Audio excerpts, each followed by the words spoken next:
Hey guys, Corey here. Welcome to Blue Talks, and I hope you enjoy this video.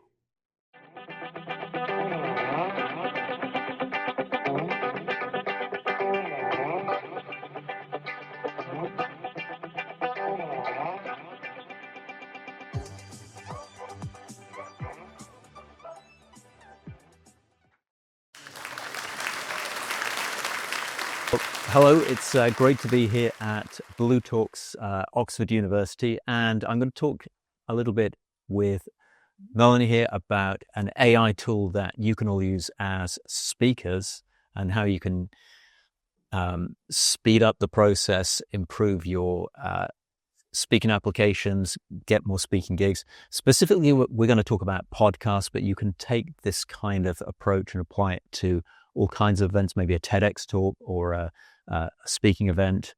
So Melanie and I got together earlier, and you gave me a podcast that you were interested in getting onto. So just give us a quick refresher on what it is you do in just a few seconds, and the podcast that you wanted to get onto. Yes. So what I do is I run a company called Upstream Strategy Partners, and we are very much about mental health awareness in the workplace.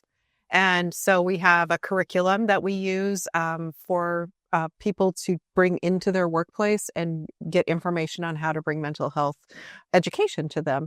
I also do a leadership class around upstream leadership, and I also own a speaker academy. So that's me. That's it.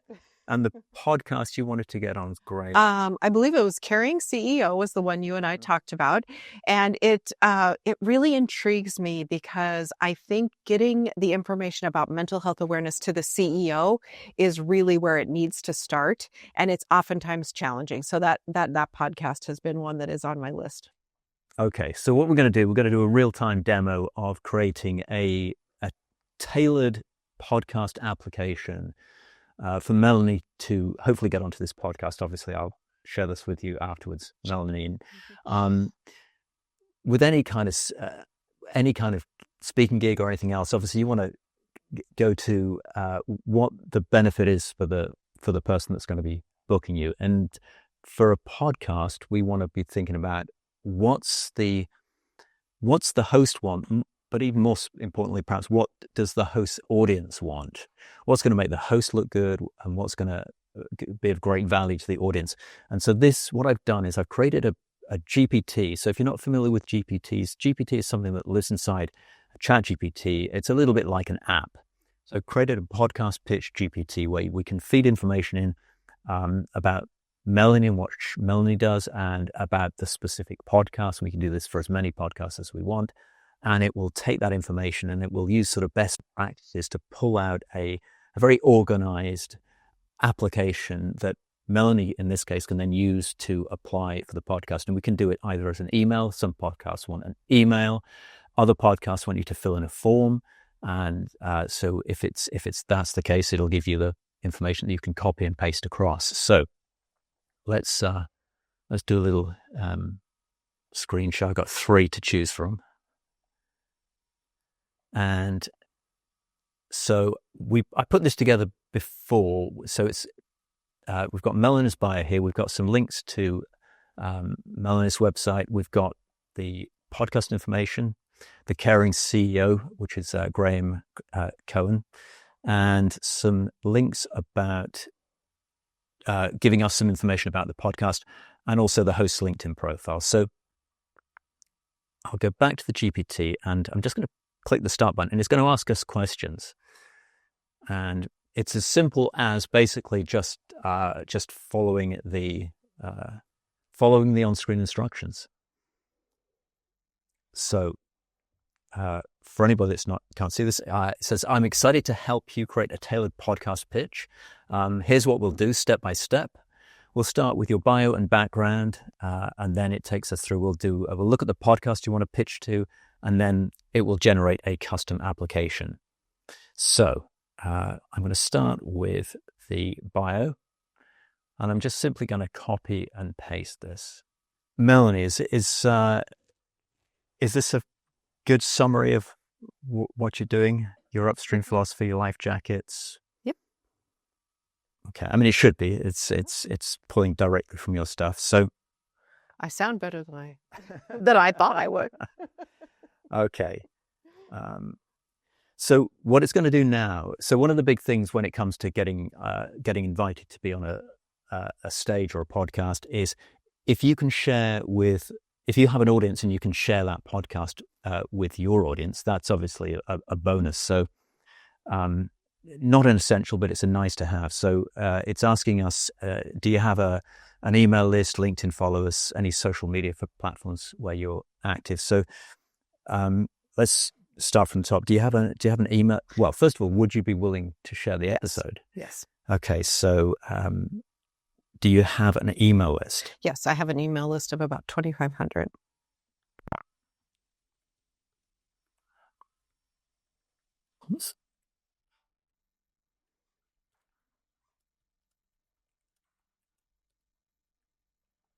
And what about LinkedIn? I think I have about, I want to say 1,200 followers now. I might get them mixed up, Facebook and LinkedIn, but. And any other platforms? A Facebook page as well, but I don't know what the following is on that. Okay. Ballpark. I mean, you can always. It's pretty low. It's in like the 250 range Okay. on the Facebook page. Okay, we'll leave that one out. Okay. We'll just stick with these two. Do you have your own podcast or any other things that might be relevant? YouTube channel or anything? We do have a YouTube channel with Upstream Strategy Partners. Yes. Yeah, is that something that would be? Yeah. Yep. Absolutely. Do you, I don't. numbers of subscribers? Yep. I have any subscribers? It's probably in the 200 to 300 range.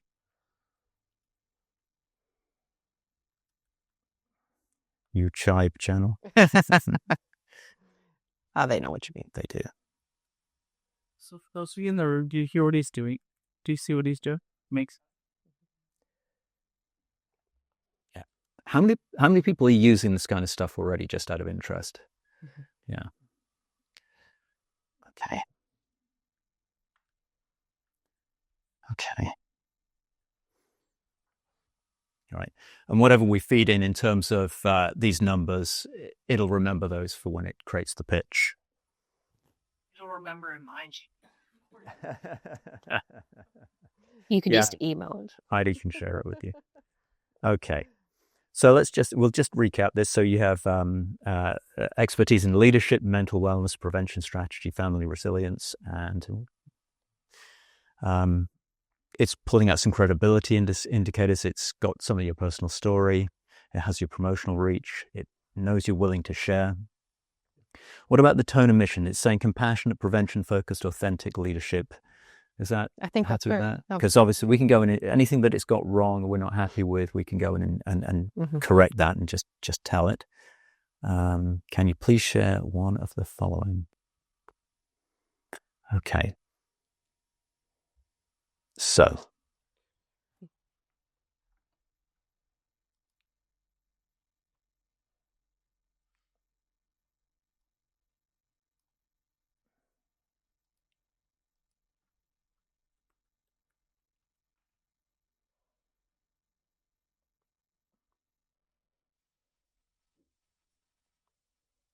Oh, it's done it again. Didn't copy. Go Control C. I think it did it that time. Yeah, it sometimes doesn't have it.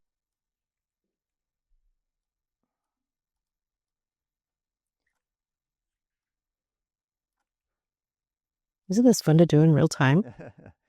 Yeah. He forgot his dongle, so now he has to use it. I don't own a dongle.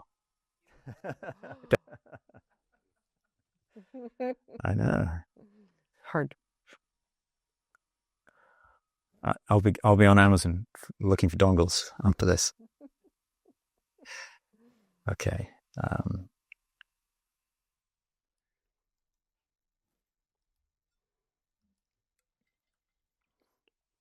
Okay. Now, often it can pull a lot of stuff just from what's on the web, and so It's already gone ahead and started writing the thing. I'll need to tweak that because it needs. I was going to put some more information in, so I'm just going to ask it to check.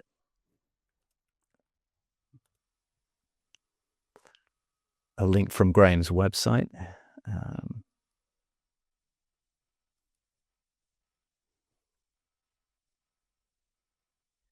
Again, so same thing. It can't access.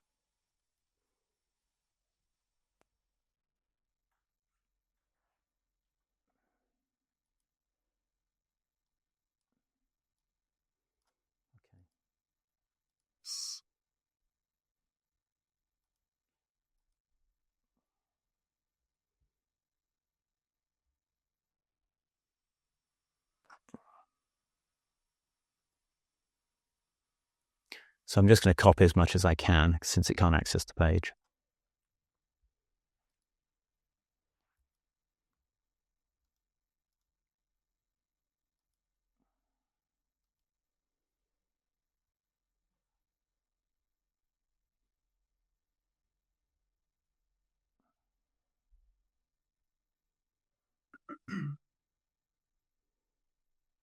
Okay, so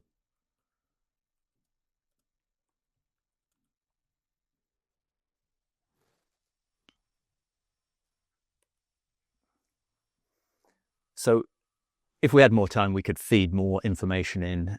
It's pulling from the web anyway, so there's publicly available information about Graham and about his podcast. So it can draw from that, and it can, if it can't access a web page, which often happens, we can do what I've just done very quickly, which is to copy and paste stuff in. I deliberately didn't do that before because I wanted to show you that it doesn't always work the way you want it to.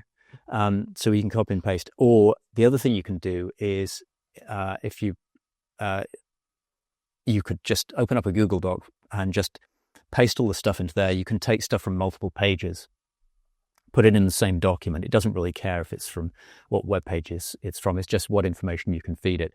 That can be quite useful if you want to have that on file in whatever your preferred system is. I use Google Docs, so that if you ever need to go back, you've got that information to hand. So having said that, you don't need to overwhelm it. If you've got the about page information, if you've got a summary of the podcast and maybe the LinkedIn bios and things like that, that's usually as much as it needs, because we don't want a really super long letter anyway, because it won't get read. So it's created our final finished polished podcast pitch email. It's very long, for Caring CEO. And I don't really want to sort of sit and read the whole thing out, but Melanie, do you want to have a look at that? Let me just... If you're not happy with what it gives you, you can just go in and ask it to tweak any aspect of it. If it's missing something, I mean, it's pretty good. But if there's anything that's not missing, you can ask it to add it back in, and be very specific. If it's just one paragraph you want changed, just tell it which bit you want added, which bit you want changed, which bit you want fixed, and tell it to keep the rest the same. But I actually just appreciate some of the language they did use. It is. Yeah. Now there are certain things that you probably want to do that are absolute red flags at the moment for AI. So AI loves end dashes. I like end dashes, but I've had to stop using them because it just makes my writing look like it's AI. Mm-hmm. So things like that one there, if you can see where I've just highlighted that. These are the sort of things you want to go through. Always. So I'll give you a little principle. It's called the 10-80-10 principle. It's something to sort of think about as you're using AI, whether it's for this or anything else. And it's the idea that the first 10% is you prompting or instructing the AI. The 80% in the middle is the AI doing the heavy lifting, which it's very, very good at. It can crunch vast amounts of data and things like that. And then the 10% at the end is you polishing. And where people go wrong is they don't do one or both of the 10% at either side properly. And so the 10% here is to never just send out something that AI gives you. So go in, find the em dashes, find a different way of punctuating that sentence. I actually ask it, please omit these. Yeah, but it doesn't always do it. Sometimes it does. When I grant my People do what you say, Heidi. podcasts I should be on and who I should contact. Give me a list, send with their email. Yeah.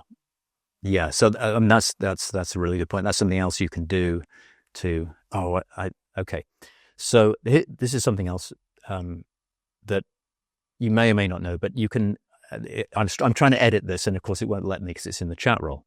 So I'm going to ask it to put this into a canvas. So if you're not familiar with canvases allow you to edit documents, and so ChatGPT can still make changes itself, but you can actually go in and edit as well. So if I click here on edit,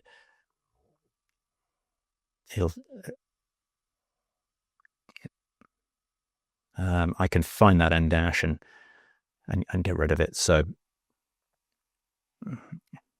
in theory, I can find that em dash. Okay.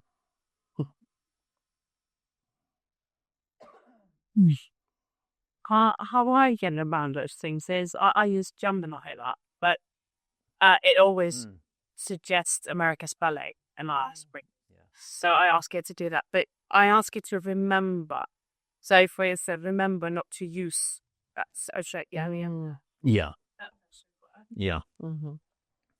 So anyway, go through and polish it up. And for some reason, it's not letting me edit. It's the first time I've ever not been able to edit a canvas, obviously live on stage. But you can go through and tweak that. And it should have everything in that you need in terms of your expertise, how you can align with the podcast and the host audience and what benefits there are for there. The fact that you'll share the podcast with your audience, and you can see penultimate paragraph here. It's got the email list and LinkedIn followers and so on. And you can do as many of these as you want. You just it's just a case of, and as Heidi says, you can ask if you don't know which podcast you want to be on. ChatGPT is. You are. Yeah. You can say, based on what you know about me, which podcasts would you say are a good fit for me that you can find contact information? Which is like to be able to pitch, because it's great. There's lots of podcasts, but if you don't know, have a contact to pitch them, makes it really challenging. Yeah. And you can ask it for, not just sometimes it might just give you the A-list podcast, but you can say, look, have some A-list podcasts in, but have a mix of podcasts, not just the really well-known ones, because obviously they're a little bit harder to get onto. So you try them as well, but have a whole mix of different audiences. And there's a tip that I came across, which is it's more for if you're trying to get somebody as a guest on your podcast, but and the story is, I'll tell you the story briefly, is I was trying to get Jack Canfield as a guest on my podcast, and I'd reached out to his team not expecting a reply, and I wasn't disappointed. I got nothing, but I diarized a 3-month follow-up. So I got back in touch again, still not expecting anything, but within a week I got an email back from somebody saying, yes, Jack would love to be on your podcast, and please send us the details and let's book a time in. And I was first of all very surprised by this. The podcast was only 6 months old. It wasn't a massive podcast, but it turned out that what had happened was I had happened to email at the same time as they were gearing up to promote the 10-year anniversary edition of Jack's book, The Success Principles, which was originally a big New York Times bestseller. They had an updated 10-year anniversary edition, and so they were looking for as much media as they could get. And I just happened to apply at the right time. But what I learned from that was that you can actually be proactive about this. And if you go onto you can look at Amazon and look at books that are about to be released, because they have the pre-releases now. You can also go to the publishers' websites and look at the books that they've got coming out in the next 3, 6, 12 months sometimes, and reach out to the teams. And the person that you are thinking about may or may not have a book coming out right now, but I pretty much guarantee that there will be people that are really worthwhile to interview that are in your space that have got a book coming out. And if you get in touch with them or their team far enough in advance, you're probably going to get that interview. And it's a great way of getting really well-known guests, and you get to be associated with those people, which is a bonus. It's also really great networking. I had a half an hour just chatting with Jack Canfield, either side of the actual podcast episode. He was starting to coach me on stuff. I'm like, this is like, that would have probably cost me $25,000 for half an hour of coaching or something like that. And I got it for free. So it's a really cool thing to do. It's really powerful. And it's all there publicly available. And I just came across this just kind of like by random chance. It was just this response from Jack's team that taught me that, there are all these people out there that actually want media at specific times, and the earlier in that process you get in touch with them, the better your chances of getting booked are, I would say, Heidi, simply because the schedule is not as full.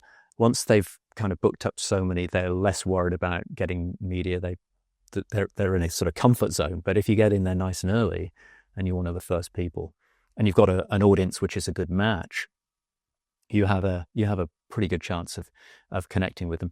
And maybe even just if you have an audience but not necessarily a podcast, you could still do an interview with them and put it out to your email list, put it on social. So you can still offer them that exposure that they want, even if you don't actually have a podcast directly. Can I give you another tip? How many of you are like, oh, I don't know what podcast I want to be on, but many of you have trained under somebody.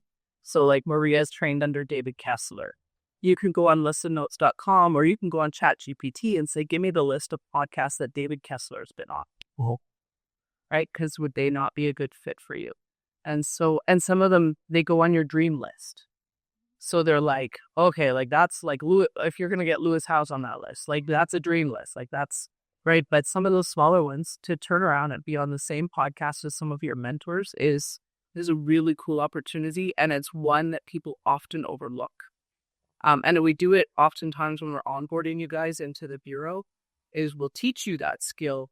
And people are like, oh, I don't have a mentor. I had a guy who did this. He's like, nobody does what I do.